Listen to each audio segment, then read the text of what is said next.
बेवहाय आं खावलायगोन साफ्रोम BTRआव थानाय जाति जनगोष्ठी नोंथांमोना रेडि जानानै था दिनै जोङो मोनसे स्टेप जोङो दावगानानै थाबाय आरो जोङो दिनै सिद्धांत लाबाय जे जोङो गोदान मोनसे पलिटिकल पार्टिखौ जों जोनोम होगोन। रायजोफोर नै दा आं दुब्लिबारियाव दंफैयो मोनाबायानो अब्लाबो आं नोंथांमोननो मोनसे भिडिअ आपडेट होनो सानदों।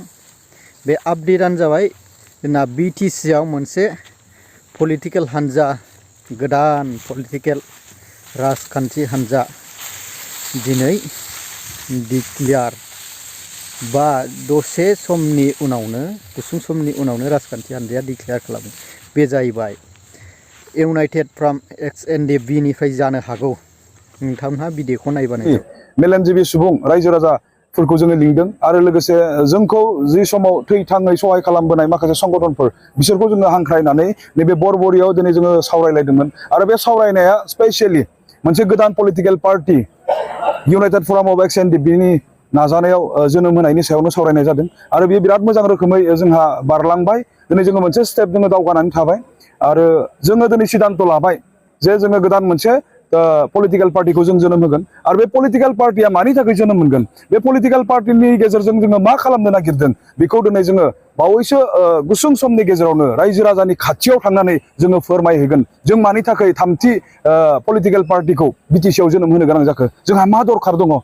दिनै NDPआ 34 बोसोर हाथियारनि संग्राम खालामखांनायनि उनाव गोदानै पलिटिकल पार्टी मानो दिनै जों जोनोम होनो गोनां जादों बिनि सायाव जोङो गोबां बिबुंथिफोरखौ लादों। जोंनि मेलेमजिबि सुबुंफोरा जोंखौ सुबुरनफोर होदों आरो दिनै जों बुजि मोनदों जारिमिनखौ नायफाफिननानै जोङो रोखायै बुंनो हायो 2003 मायथाइयाव BLTआ BTC सुक्ति खालामबाय सुक्तिनि उनाव BLTआ जोब्बाय BLTआ थैबाय BLTनि गोथै सहआव BPFआ जोनोम मोनबाय जायनि थाखाय दिनै BPFखौ कन्टिनिउ BLTफोरा दैदेननो हादों। दिनै NDPआ 34 बोसोर नांबाय जोंबो थांनाय 2020 मायथाइनि 27 जानुवारियाव गोरोबथा खालामबाय नाथाय जोङो थैबाय जोङो जोब्बाय दिनै NDPआ जोबखांनायनि उनाव जेबो दिनै जोंहा मावनो थाखाय बिदि प्लेटफर्म गैया जायनि थाखाय दिनै जों सानफाफिननांगौ जोंनि लेगेसिखौ जों कन्टिनिउ खालामनो थाखाय जोंनि जारिमिनखौ नायफाफिननांगौनि थाखाय दिनै जोङो गोदान मोनसे पलिटिकल पार्टिनि गोनांथि जानानै फैदों बेखौ जोङो बुजि मोनदोंमोन आरो बिदिनो NDP United from of XNDP नि गेजेरावल' जों सावरायलायबाय थादोंमोन जेब्ला जोङो थांखि मोनसे लानानै रायजो राजानि खाथियाव थांबाय मेलेमजिबि सुबुंफोरनि खाथियाव थांबाय जोंखौ सापर्ट खालामग्रा संगठनफोरनि खाथियाव थांबाय जों जेब्ला रायलायबाय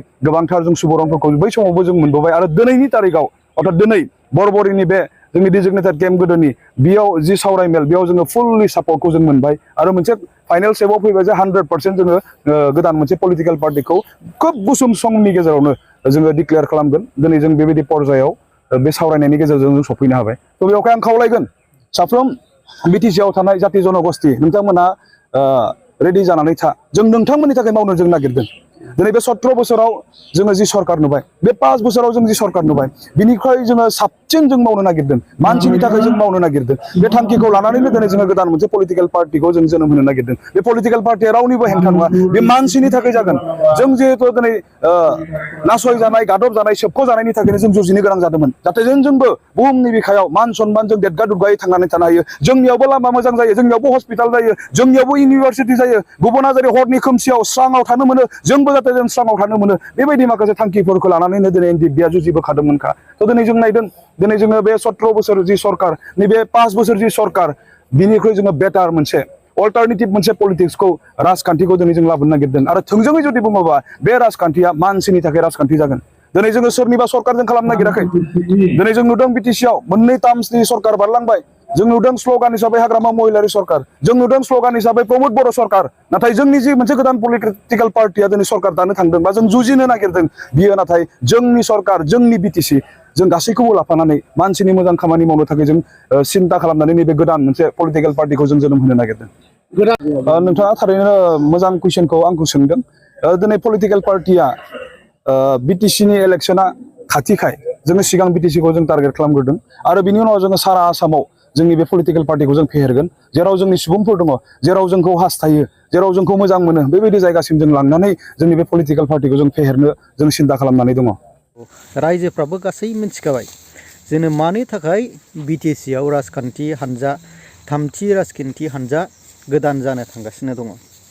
खारन XNDP फोरनि थाखाय मानाव गेदेर रन्जन दैमारि फाउन्डार रन्जन दैमारि साराबो गवाखै।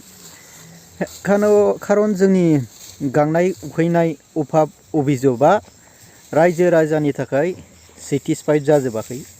बेखायनो मोनसे बे एक्स एनडिपिफ्रा गोदान राजखान्थि हान्जा दादों एबा दानो थांगासिनो दङ। बे दानो थांनायाव रायजो राजा आइ आफामोनहा एक्स एनडिपिखौ रोजा रोजा साबायखर होगोन नामा एबा लोब लोब एक्स एनडिपिआव हाबनानै एक्स एनडिपिनि गोदान राजखान्थि हान्जाखौ सापर्ट खालामगोन नामा? अब्ला रायजो राजासिम नेनानै थाबाय। रायजो राजाया बे एक्स एनडिपिनि गोदान थामथि राजखान्थि हान्जाखौ बाहागो लागोन ना लाया इयुननि समासो मिथिसिगोन।